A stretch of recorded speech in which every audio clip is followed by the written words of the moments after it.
성도 여러분, 한 주간 평안하셨습니까? 오늘도 주님의 영광이 충만한 거룩한 주일 되시기 바라겠습니다. 다 같이 묵상기도 드리심으로 6월 둘째 주일 예배를 하나님께 드리겠습니다. 기도합니다.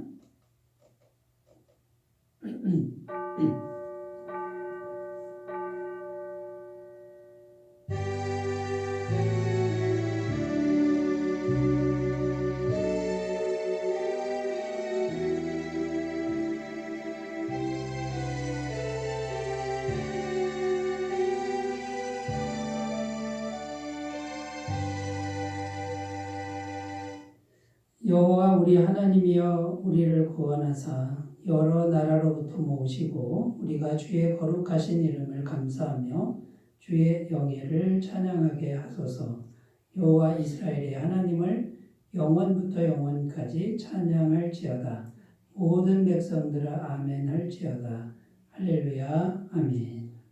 환난 날에 성도들을 지키시고 그 부르짖는 기도에 응답하시는 하나님 아버지, 험한 세파와 같은 인생길을 살아가는 우리들을 지난 한 주간 동안도 지켜주시니 감사를 드립니다. 오늘 거룩한 주일을 맞이하여 주의 백성들이 마음을 가다듬고 경건하게 예배를 드리오니 기쁘게 받아주시옵소서. 세상 사람들은 병거와 권세를 의지하나 우리들은 이 예배를 통하여 오직 하나님만 의지하며 높으신 이름을 찬양하게 하여 주시옵소서. 예배하는 우리들에게 주님 안에서 참된 기쁨을 얻게 하시고 구원의 큰 소망과 능력을 얻게 하여 주옵소서. 성령 하나님 이 시간 주님을 초청하오니 임재하여 주시어서 영과 진리의 거룩한 예배가 되게 하여 주옵소서. 감사드리며 예수님의 이름으로 기원하옵나이다. 아멘. 다 같이 찬송가 19장을 함께 부르겠습니다.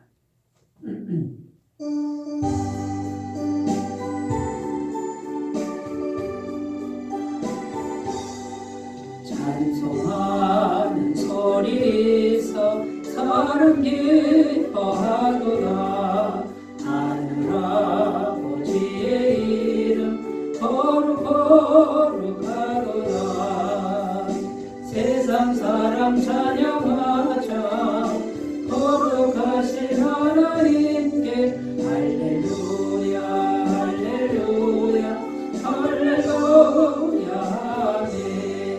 하나님의 나라 권세 영원토록 있도다. 하나님의 영광 나라 거룩하도다. 하늘 보좌 계신 주님 세상 주관하시도다. 할렐루야 할렐루야 할렐루야 아멘. 하나님의 크신 섭리 그 뜻대로 되도다.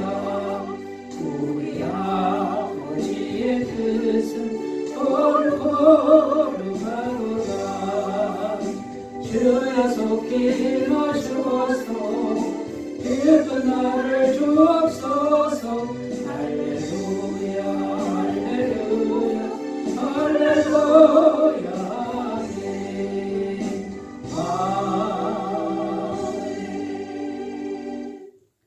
신앙 고백을 하나님께 드립니다. 나는 전능하신 아버지 하나님 천지의 창조주를 믿습니다. 나는 그의 유일하신 아들 우리 주 예수 그리스도를 믿습니다. 그는 성령으로 잉태되어 동정녀 마리아에게서 나시고 본디오 빌라도에게 고난을 받아 십자가에 못 박혀 죽으시고 장사된 지 사흘 만에 죽은 자 가운데서 다시 살아나셨으며 하늘에 오르시어 전능하신 아버지 하나님 우편에 앉아 계시다가 거기로부터 살아있는 자와 죽은 자를 심판하러 오십니다. 나는 성령을 믿으며 거룩한 공교회와 성도의 교제와 죄를 용서받는 것과 몸의 부활과 영생을 믿습니다. 아멘. 오늘 우리에게 주시는 하나님 말씀은 신약 성경 마태복음 14장 15절에서 21절까지 말씀입니다. 마태복음 14장 15절에서 21절 말씀입니다. 신약성경 23페이지에 있습니다. 하나님 말씀을 제가 봉독해 드리겠습니다. 저녁이 되매 제자들이 나와 이르되 이곳은 빈들이요 때도 이미 저물었으니 무리를 보내어 마을에 들어가 먹을 것을 사 먹게 하소서. 예수께서 이르시되 갈 것 없다. 너희가 먹을 것을 주라. 제자들이 이르되 여기 우리에게 있는 것은 떡 5개와 물고기 2마리 뿐이니이다. 이르시되 그것을 내게 가져오라 하시고 무리를 명하여 잔디 위에 앉히시고 떡 5개와 물고기 2마리를 가지사 하늘을 우러러 축사하시고 떡을 떼어 제자들에게 주시매 제자들이 무리에게 주니 다 배불리 먹고 남은 조각을 12바구니에 차게 거두었으며 먹은 사람은 여자와 어린이 외에 5,000명이나 되었더라. 아멘. 네, 오늘 말씀의 제목은 성도는 무한한 은혜의 통로입니다. 이런 제목으로 함께 은혜를 나누겠습니다. 오늘 본문 말씀은 사복음서에 다 기록되어 있는 오병이어의 기적 이야기입니다. 오병이어라고 하는 건요, 떡이 5개고요, 생선이 2마리다. 네, 이런 뜻입니다. 그러니까 떡 5개하고 생선 2마리를 가지고 남자만 5,000명을 먹였다. 이렇게 되어 있는데, 여자하고 어르신들, 아이들까지 하면 약 2만 명 정도 되는 그런 인원을 떡 5개에 생선 2마리로 다 먹였다라는 거예요. 누가? 예수님이 그렇게 하셨다라는 그런 기적의 이야기입니다. 장소가 어디였냐면 빈들이라고 오늘 말씀에 나오는데 마을과 멀리 떨어진 곳입니다. 광야 같은 곳이죠. 하루 종일 말씀을 들었는데 저녁이 돼서 다 배가 고픈 겁니다. 양식을 구해야 되는데 인원이 2만 명이나 되니까 어떻게 해결해야 됩니까? 제자들의 해결책은 이것이었습니다. 각자 돌려보내서 각자가 해결하게 하십시오. 이게 이제 제자들이 제시한 해결 방법이었습니다.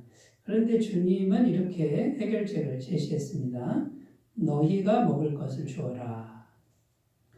자, 여러분 생각에는 제자들의 해결책이 더 좋은 해결책일까요? 아니면 예수님의 해결책이 더 좋은 해결책일까요? 제가 지금 좋은 해결책 이렇게 질문을 드렸는데 이렇게 얘기하면은 답변이 좀 그렇습니다. 그런데 인간적이고 합리적이고 현실적으로 생각할 때 각자 돌아가서 각자 해결하게 하는 것이 더 합리적인 해결책 아니겠습니까? 지금 가진 것도 없는데 사람은 2만 명이나 되는데 우리가 어떻게 먹을 걸 줍니까? 이거는 합리적인 해결책이 아닌 것이죠. 그런데도 주님은 너희가 먹을 걸 줘라. 이렇게 해결책을 제시하셨다라는 겁니다. 자, 그러면 이렇게 말씀하셨을 때의 주님의 마음은 뭘까요? 주님께서 공급하시겠다라는 뜻입니다. 그러니까 우리에게 없는 걸 주라고 하니까 그런데 예수님이 말씀하신 건 뭐예요? 너희 걸로 하는 게 아니라 내가 주는 걸로 하라라는 뜻입니다. 자, 그래서 어떤 믿음을 원하시냐면 너희가 주려고만 하는 믿음만 갖고 있으면 그 믿음을 통해서 내가 공급하겠다라는 거예요. 그리고 예수님의 마음은 우리들 인생을 향한 그 예수님의 마음은 이런 모습으로 살아가는 거예요. 그때만 그런 게 아니라 평상시에도 예수님의 공급하심을 받아서 살아가라. 받아서 나눠주는 삶을 살아라. 이것이 우리를 향한 예수님의 마음이에요. 각자 돌아가서 각자 해결하고 각자 열심히 살고 이게 아니에요. 자, 그런데 이제 뭐가 필요하냐면 믿음이 필요하다는 거죠. 예수님은 믿음을 찾으신다는 거. 오직 믿음을 통해서 예수님은 일하십니다. 안 됩니다. 못합니다. 불가능합니다. 라고 하면은 예수님은 기적을 행하실 수가 없다는 거예요. 안 믿으니까. 그런데 없는데 예수님 말씀을 위해서 주려고 하겠습니다. 한번 해보겠습니다. 그러면 그 믿음을 통해서 얼마든지 무한한 은혜를 부어주신다라는 겁니다. 자, 그래서 우리가 성경에 보면요. 믿음을 준비해야 되는데 주님은 어떤 믿음인지를 지금 찾으시는 거예요. 우리가 구원받을 때 행위로 구원받는 게 아니잖아요. 믿음만 있으면 예수님 들어오셔서 영원한 생명을 주시는 거예요. 그러니까 예수님은 철저하게 처음부터 끝까지 믿음이 어떠냐, 너의 믿음이 어떠냐, 이걸 찾으시는 것을 꼭 믿으셨으면 좋겠습니다. 그래서 이 하나님의 무한하신 은혜, 이건 이미 지금 우리에게 와 있는데 이 은혜를 우리가 받아서 그 다음에 그 은혜를 흘려보내는 이러한 삶을 살기 위해서 어떤 믿음을 준비해야 할까? 이걸 생각해 보면서 은혜를 나누겠는데, 첫 번째는 하나님의 이 무한하신 은혜를 항상 받아들이는 믿음을 준비해야 됩니다. 받아들이는 믿음을 준비해야 됩니다. 14절에 보면은 불쌍히 여기사 이렇게 되어 있습니다. 예수께서 나오사 큰 무리를 보시고 불쌍히 여기사 이렇게 되어 있습니다. 자, 이제 이게 시작입니다. 예수님이 무리를 보고 불쌍히 여기는 마음. 자, 그런데 예수님은 하나님이시죠. 하나님이 불쌍히 여기는 건 뭐예요? 이거는 영원히 불쌍히 여기는 거예요. 이 불쌍히 여기는 마음은 줄어들지도 않는다. 무한하신 불쌍히 여기는 마음. 무한한 마음으로 우리를 보시는 거예요. 자, 여기 이제 결론적으로 그 2만 명이나 되는 사람들이 배불리 먹었습니다. 배불리 먹고 나서 12광조리는 남겼다 이렇게 되어 있는데, 이 배불리 먹은 사람들이 왜 배불리 먹었을까를 생각해 보면 무슨 자격이 있는 것도 아니고 공로가 있는 것도 아니고 뭐를 의로운 행위를 한 것도 하나도 없었습니다. 그냥 받아먹은 거예요. 그냥. 그런데 이 사람들이 여기 지금 예수님 말씀 전하는데 와 있는 이유도 뭐죠? 믿음이 좋아서 온 게 아닙니다. 소문 듣고 왔고요. 구경 삼아 왔고요. 친구가 가자 그래서 한번 가보자 그래서 왔다는 거죠. 자, 그러니까 이제 이 사람들은 그렇게 막 믿음이 훌륭한 사람들이 아니었어요. 그런데도 배불리 먹는 하나님의 능력을 경험하는 은혜를 다 받아 누렸다라는 거예요. 그 이유가 예수님의 영원하신 긍휼하심 때문이다. 이 긍휼하심이 임하고 있으니까 그걸 받았다 그 말이에요. 자, 지금 우리가 살아가는 지금 오늘 이 하루도 한번 생각해 보면요. 하나님의 크고 풍성하신 은혜가 계속 내리고 있습니다. 지금 우리가 숨 쉬는 공기 한번 생각해 보세요. 이 공기가 무한하게 지금 공급되잖아요. 햇빛 무한하게 영원히 공급돼요. 그 다음에 십자가의 은혜. 여러분 구원받은 사람은 이 십자가의 죄사함의 은혜, 영생의 은혜가 영원하잖아요. 근데 우리가 무슨 자격이 있는 게 아니라 그냥 주셨다라는 거고, 지금 그냥 지금 내리고 있다는 거예요. 지금 이미 무한하게 내리고 있는 거예요. 그런데 우리가 믿음이 있든지 없든지 그냥 마시고 있다는 거죠. 받아만 들이면 내 거라는 거예요. 자, 공기가 이렇게 많은데 내가 숨을 쉬면 돼요. 그냥 받아들이면 공기가 들어오잖아요. 햇볕도 받아들이면 내게 되는 거예요. 그러니까 여러분 하나님의 은혜는 지금 공기처럼 햇빛처럼 지금도 영원히 내리고 있는 거예요. 그런데 차이가 뭐냐면 받아들이는 사람이냐 안 받아들이는 사람이냐. 자, 공기가 이렇게 있는데도 숨을 안 쉬어요. 막아버리면 어떻게 됩니까? 안 들어오는 거죠. 근데 우리가 그냥 아무 생각 없이 이렇게 숨을 쉬면은 공기가 들어와서 이게 이제 산소가 되고 생명이 되는 것이다 라는 거죠. 그러니까 우리가 일단 이 무한한 하나님의 은혜를 공급받아서 또 흘려보내면서 사는 요 인생이 되려면 일단 이 무한하신 은혜는 계속해서 영원히 내리고 있다는 걸 알아야 되고 그걸 계속 그냥 마음에 믿음으로 받아들이는 이 믿음만 이거를 준비만 하면 된다라는 거예요. 자, 은혜는 이미 우리에게 다 주신 상태입니다. 예수님과 함께 다 주신 상태예요. 구원받은 성도는 영원한 영적인 은혜도 예수님과 함께 다 주신 상태, 이미 내리고 있는 상태예요. 로마서 8장 32절 자기 아들을 아끼지 아니하시고 우리 모든 사람을 위하여 내주시니 어찌 그 아들과 함께 모든 것을 우리에게 주시지 아니하겠느냐. 자, 모든 것을 주시지 아니하겠느냐 이 말은요. 다 주신 상태라는 거예요. 예수님을 주신 거는 이미 다 주신 거예요. 그런데 예수님을 우리가 영접했으니까 구원받은 성도는 뭡니까? 예수님과 함께 모든 걸 다 받은 상태입니다. 하늘의 햇빛처럼 그냥 은혜는 계속 지금 우리에게 계속 오고 있는 상태. 숨 쉬듯 받아만 내리면 되는데 이걸 믿음으로만 하면 돼요. 그런데 영적인 이 하나님의 은혜는 예수님이 없으면 아무것도 안 돼요. 그러니까 가장 중요한 게 뭐죠? 예수님을 영접하는 게 중요하다. 예수님 영접하면 모든 게 다 온 것이다 라는 요 깨달음이 있어야 됩니다.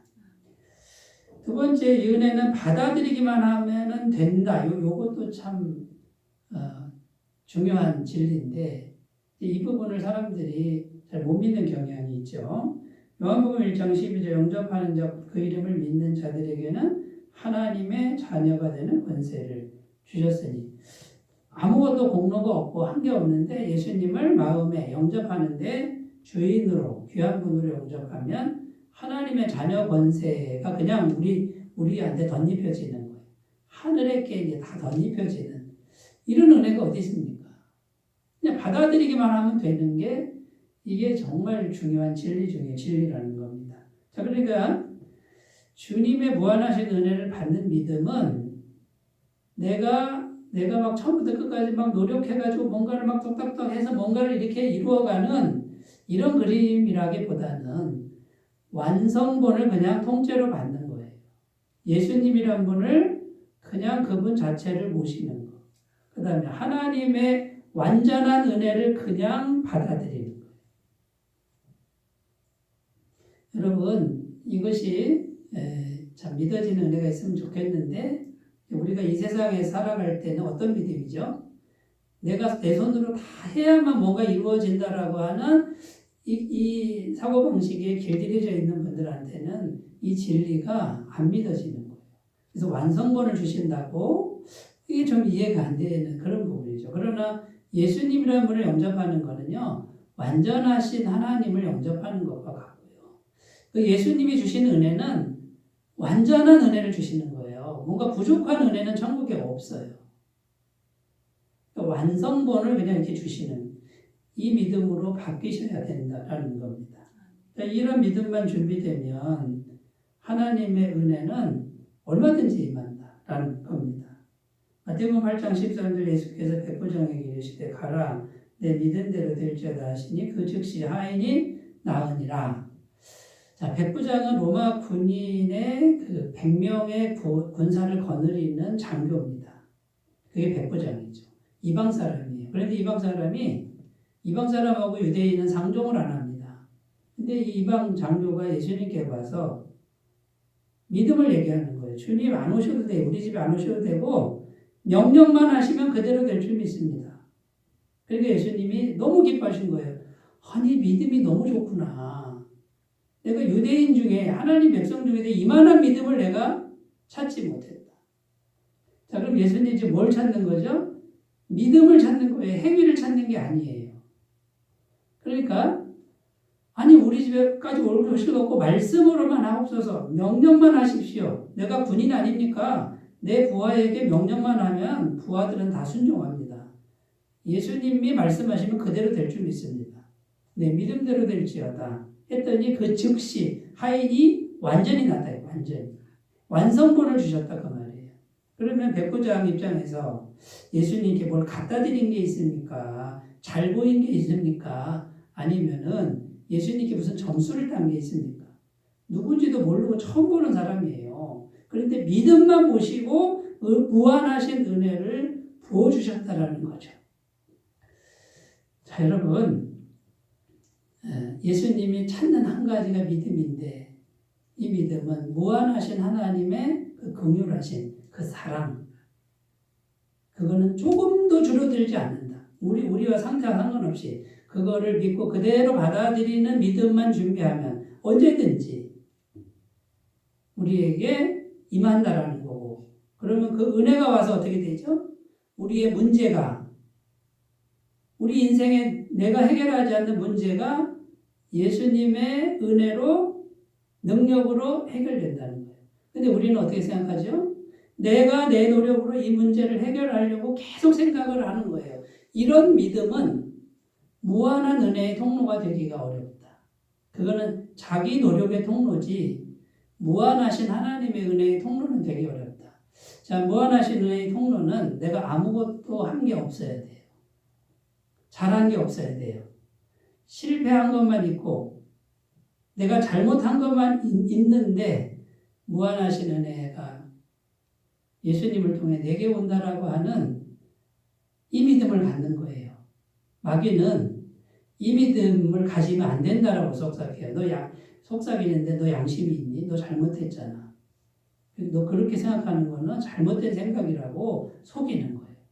여러분, 인간의 세상, 인간이 살고 있는 인간적인 거, 이 세상이 말하는 그 말은 그거는 진리가 아니에요. 왜냐하면 죄로 물든 세상이 만들어 놓은 가치관이에요.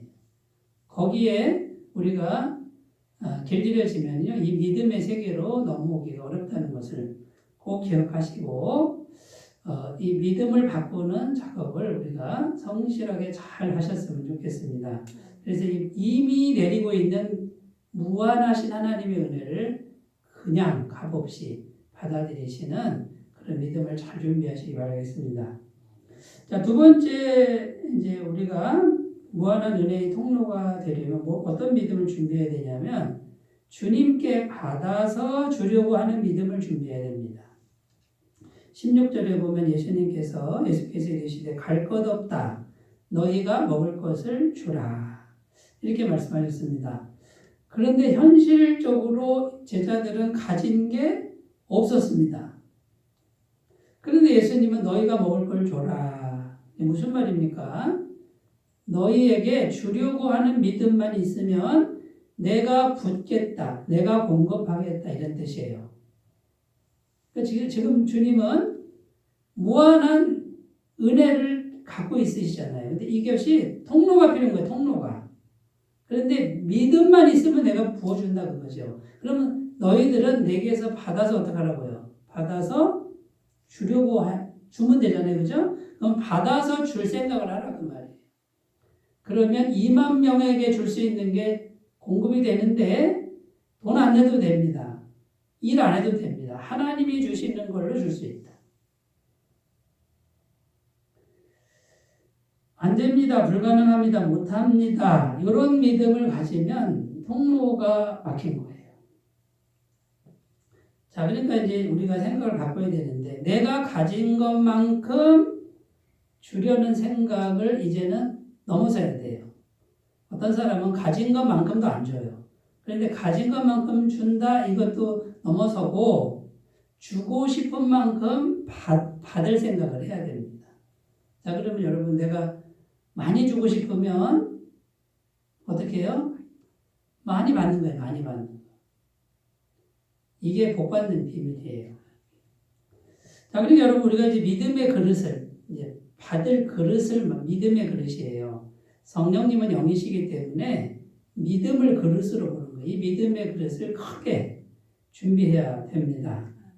열왕기하 말씀 좀 읽어보겠습니다. 열왕기하 4장 3절 4절 이르되 너는 밖에 나가서 모든 이웃에게 그릇을 빌리라. 빈 그릇을 빌리되 조금 빌리지 말고 너는 내 두 아들과 함께 들어가서 문을 닫고 그 모든 그릇에 기름을 부어서 차는 대로 옮겨 놓으라 하니라. 이 지금 엘리사 선지자 이야기입니다. 구약 시대에 아주 영감이 아주 뛰어난 선지자가 있었는데 이 엘리사 선지자 제자가 죽었습니다. 그러니까 제자 가정이 과부 가정이 됐는데 두 아들이 있어요. 근데 이 제자가 죽기 전에 빚을 져놓은 게 있어요. 빚을. 근데 체주가 와가지고 빚을 갚아라. 없는데요. 그래? 그럼 너의 두 아들을 내가 종으로 삼겠다 하고 아들을 뺏어가려고 하는 이런 상황이에요. 그 이제 엘리사 선지자가 집에 뭐 남은 게 있냐? 아무것도 없고요. 그냥 병에 기름 조금 있습니다. 조금 남았습니다. 엘리사 선지자가 동네에 가서 그릇을 있는 대로 다 빌려와라. 조금 빌리지 말고 많이 빌려라. 있는 대로 최선을 다해 빌려와라. 이 빌려와서 이제 문을 닫고 방에 들어갔는데 기름을 이렇게 붓는데요. 끊임없이 기름이 나오는 거예요. 그런데 언제 멈췄냐면 그릇이 다 차니까 멈췄다 그 말이에요. 이 기름은 뭐냐면 성령님의 은혜, 하나님의 무한하신 은혜예요. 이거는 계속 내리는 거예요. 끝없이. 그런데 왜 멈추냐면 믿음의 그릇이 그만큼이니까. 그릇이 많으면은 거기다 다 붓는데 그만큼 그릇을 준비했으니까 그 은혜는 그만큼 온다는 거예요. 자, 그러면 이 그릇이 오늘날 영적으로는 믿음이라는 거예요. 믿음. 주님께 받을 생각을 해야. 그래서 그걸 받아서 어떻게 했냐면요. 엘리사 선지자가 이렇게 말해요. 자, 이 기름을 팔아서 빚을 갚고 남는 것은 빚만 갚으면 안 되잖아요. 먹고 살아야 되잖아요. 남은 건 생활비를 써라. 먹고 살아라 그 말이에요. 여러분 잘 생각해 보세요. 하나님이 빚이 있으면 빚만 갚는 게 하나님의 그 마음이 아니에요. 그렇게 인색하지 않으세요. 넉넉하게 받을 생각하란 말이죠. 빚도 갚고 먹고 사는 것도 할 수 있는 기반을 마련해 주는 게 하나님의 뜻이에요. 그런데 이걸 어떻게 받았어요? 자, 이 사람, 이 과부가 잘한 게 없어요. 남편이 빚만 줘놓고요. 지금 살아갈 게 막막합니다. 어떻게 받았습니까? 은혜로. 근데 어떻게 받았습니까? 믿음을 준비해서, 믿음의 그릇을 준비해서 받았다. 이것이 복음의 세계입니다. 복음의 세계에서는 이런 일들이 계속 일어나는 거예요. 이 복음의 세계가 오늘날 이 땅에 들어와 있어요. 이 땅은 무슨 세계? 율법적 세계, 행위의 세계. 내 힘으로 고생해야만 조금 올라가는 세계가 이 세상이에요. 그러나 이 세상 속에 예수님을 영접함으로 복음의 세계, 천국의 세계가 들어와 있어요. 그래서 성도는 이 세상에서 사는 방식으로 살아야 되지만 또 하나님의 은혜의 세계에서 이걸 누리고 산단 말이죠. 여러분 이 비밀을 꼭 터득하셨으면 좋겠습니다. 이게 주님이 정말 원하시는 그런 모습이라는 거예요. 너희는 세상 사람처럼 그렇게 힘겹게 고통스럽게 그렇게 마음 졸이며 살지 말고 하나님의 은혜를 받고 사는 존재, 하나님의 은혜의 통로가 되는 존재로 살아가라. 이걸 지금도 주님은 간절하게 원하신다라는 것을 꼭 기억하셨으면 좋겠습니다. 하나님은 우리 아버지시다. 성경에 이렇게 말합니다. 무슨 의미입니까? 내가 아버지니까 자녀인 너희들에게 뭐 주는 게 기쁘다 이거예요. 주는 게. 그러면 우리가 받아줘야 주님이 기뻐하실 거 아니에요. 아버지가 주려고 해도 안 받아요, 안 받아요 그러고 아버지한테 달라고 안 하고 딴 데 가서 내 힘으로 막 고생하면 아버지가 슬퍼하시죠. 너 왜 그렇게 고생하고 사니 그러죠. 마태복음 7장 11절 너희가 악한 자라도 좋은 것으로 자식에게 줄 알거든 하물며 하늘에 계신 너희 아버지께서 구하는 자에게 좋은 것으로 주시지 않겠느냐. 이게 하나님 아버지의 기쁨이라는 거예요. 부모가 자녀에게 줄 때 일한 만큼 주면은 그거는 자녀가 아니죠. 남이죠. 그냥 줄 때 부모가 기쁘잖아요. 내 새끼인데 내 자녀인데 없어서 못 주죠. 근데 우리 하나님은 마음껏 주시고 싶은 거예요. 그런데 여러분 이 믿음의 그릇을 잘 준비하셨으면 좋겠습니다. 자, 그러면 이제 왜 주셔야 됩니까? 흘려보낼 계획을 세워야 돼요. 하나님, 제가 저 부분에 내가 얼마를 좀 흘려보내고 싶습니다. 이렇게 기도를 하면요. 하나님이 주시는 거예요. 자, 제자들에게 지금 2만 명을 먹이라는 숙제를 줬어요. 저 2만 명에게 먹을 걸 주고 싶습니다. 나는 아무것도 없고 양식은 이만큼입니다. 흘려보낼 믿음이 있으니 내가 붓겠다. 흘려보내지 않을 믿음이니까 안 붓겠다. 이 말이에요. 흘려보낼 믿음이 있으면 내가 부어주겠다. 누가복음 6장 38절 주라 그리하면 너에게 줄 것이니 곧 후히 되어 누르고 흔들어 넘치도록 하여 너에게 안겨주리라. 너희가 헤아리는 그 헤아림으로 너희도 헤아림을 도로 받을 것입니다. 자, 그러니까 흘려보낼 계획이 없는 사람은 평생 가난합니다. 평생 모자랍니다. 한 번도 남은 적이 없습니다. 왜냐하면 이 세상 속에서 이 죄가 만들어놓은 세상 속에 살아갈 때 참 힘겹게 살 수밖에 없어요. 그러나 주님의 기뻐하시는 일에 내가 흘려보낼 마음을 갖고 기도를 한 번이라도 해본 사람은 하나님 내가 없는데 어느 정도 하고 싶습니다라고 정하고 기도한 사람은 하나님이 그만큼 부어주시는 걸 경험하게 된다는 거예요. 여러분 이걸 꼭 믿으셨으면 좋겠습니다. 자, 두 번째 받아서 주려고 하는 믿음이 우리가 준비해야 될 믿음이고요. 세 번째로 가보겠습니다. 어떤 믿음을 준비해야 되냐면 주실 때까지 기다릴 줄 아는 믿음을 준비해야 됩니다. 주님이 주실 때까지 가만히 있는 믿음. 19절을 읽습니다. 무리를 명하여 잔디 위에 앉히시고 떡 5개와 물고기 2마리를 가지사 하늘을 우러러 축사하시고 떡을 떼어 제자들에게 주시며 제자들이 무리에게 주니. 자, 지금 제자들이 보세요. 2만 명이 넘는 사람한테 지금 누가 떡을 갖다 주죠? 제자들이 갖다 줘요. 제자들 거가 아니잖아요. 제자들은 없었어요. 그런데 누가 붓고 있죠? 예수님이 붓고 있잖아요. 그럼 이 제자들은 예수님께 받지 않으면 못 갖다 줘요. 받으면 갖다 주면 돼요. 그러면 제자들은 뭐만 하면 돼요? 믿음만 준비하고 기다리는 거예요. 그리고 실제로 손에 딱 오면 어떻게 해요? 오면 심부름만 하면 됩니다. 심부름만. 이것이 구원받은 성도가 해야 될 일이에요. 하나님은 우리가 없는 거 가지고 하라고 안 해요. 믿음만 있으면 하나님이 주시고 받아서 심부름하라는 거예요.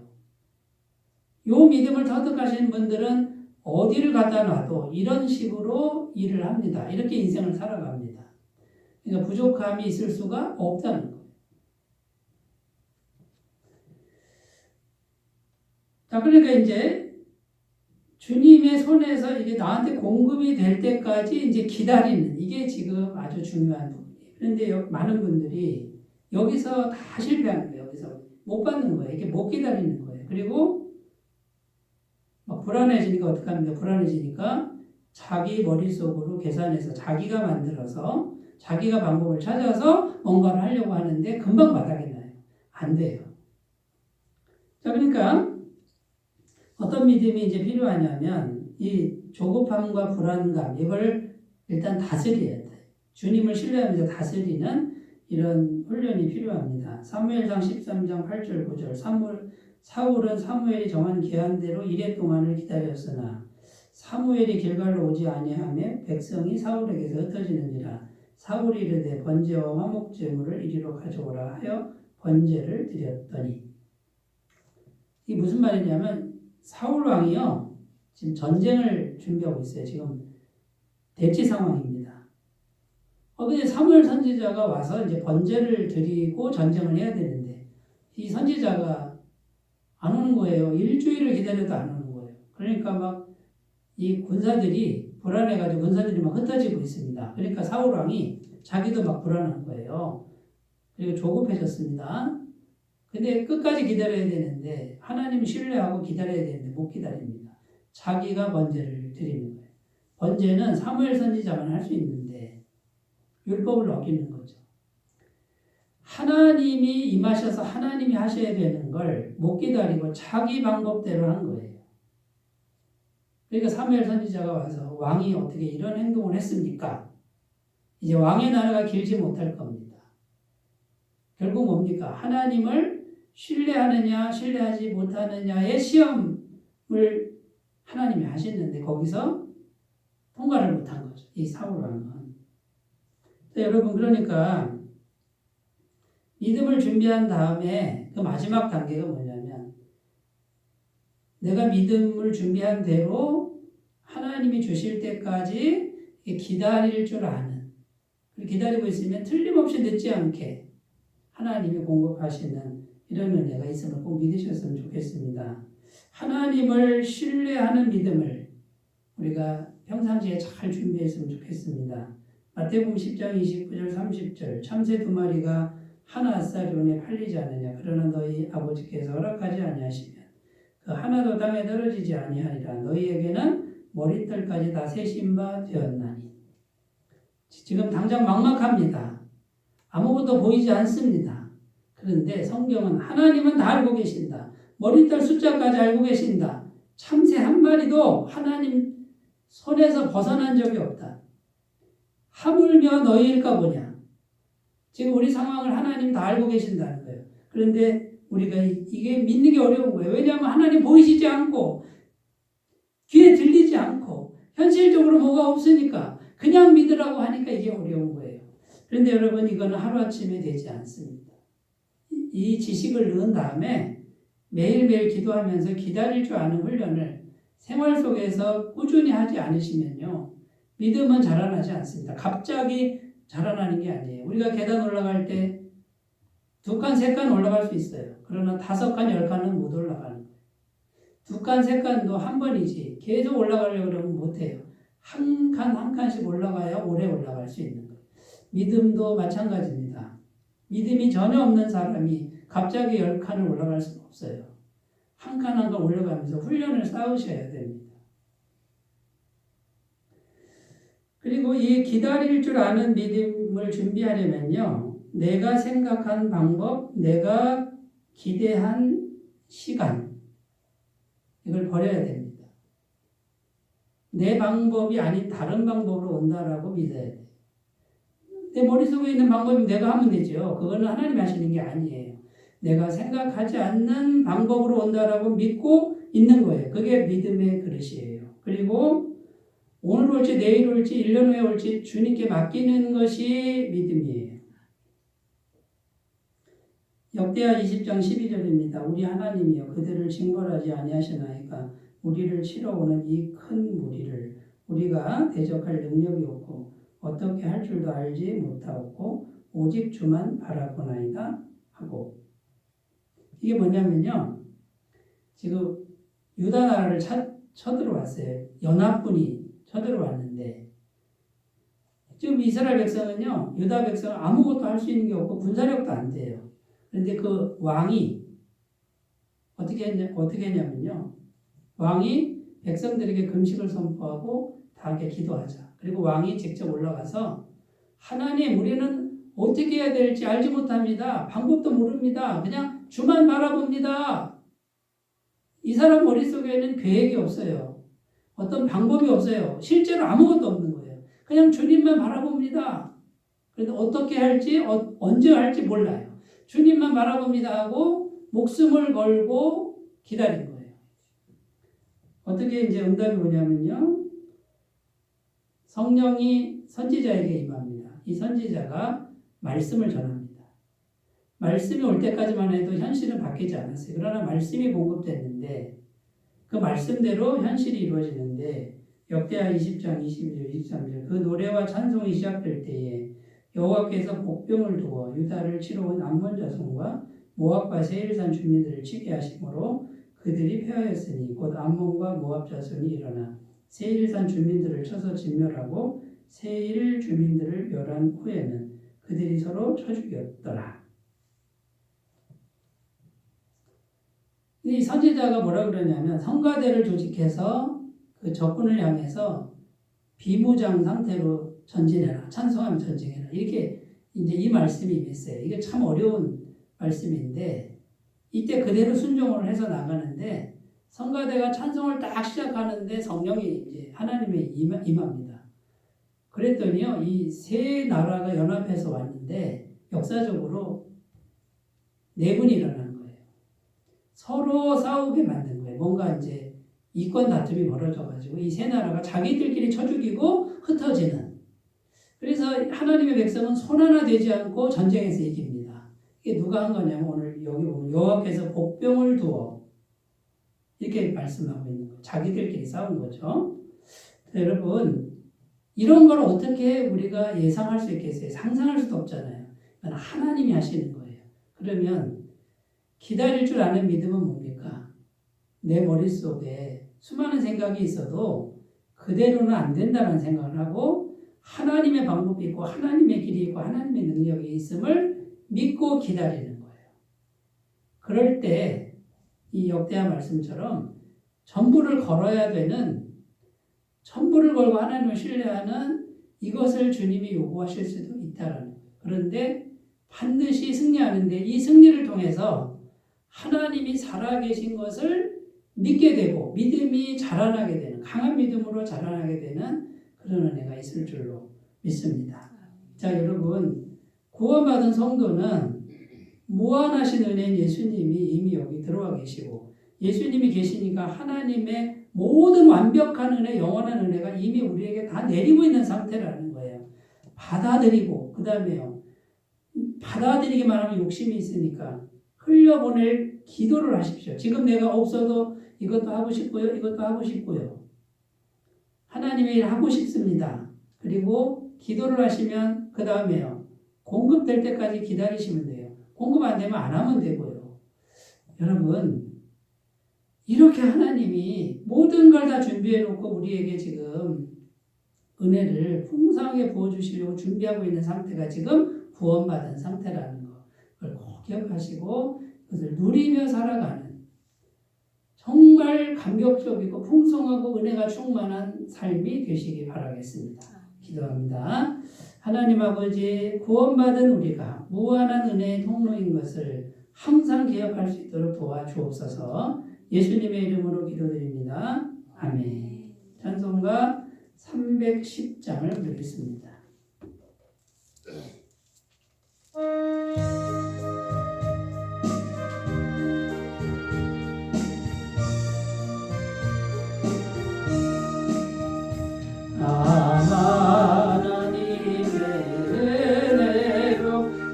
있을 데 없는 자 왜 구속하여 주는지 난 알 수 없도다.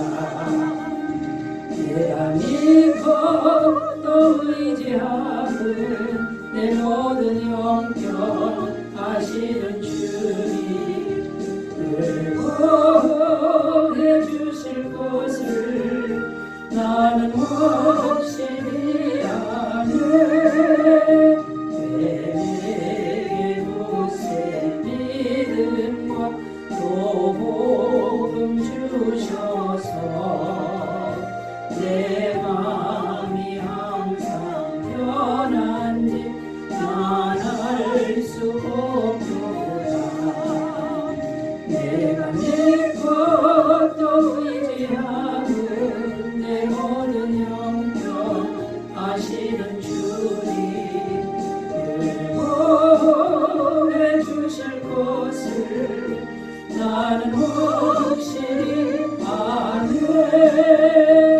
내게 성령 주셔서 내 마음 감동해 주 예수 믿게 하는지 난 알 수 없도다. 내가 믿고 또 의지하고 내 모든 형편 아시는 주님 응원해 주실 것을 나는 확실히 아네. 주 언제 강림하실지 목밤에 홍낮에 또 주님 만날 그곳도 난 알 수 없도다. 내가 믿고 또 의지하고 내 모든 형편 아시는 주님 응원해 주실 것을 나는 확실히 아네. 광고 말씀드립니다. 6월 애터미 마가복음 사병회 6월 21일입니다.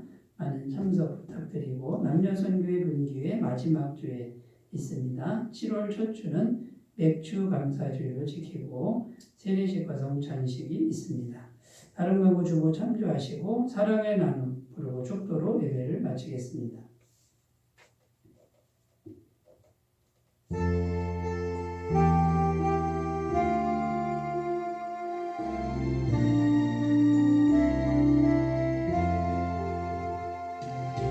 사랑의 나눔 있는 곳에 하나님께서 계시도다. 사랑의 나눔 있는 곳에 하나님께서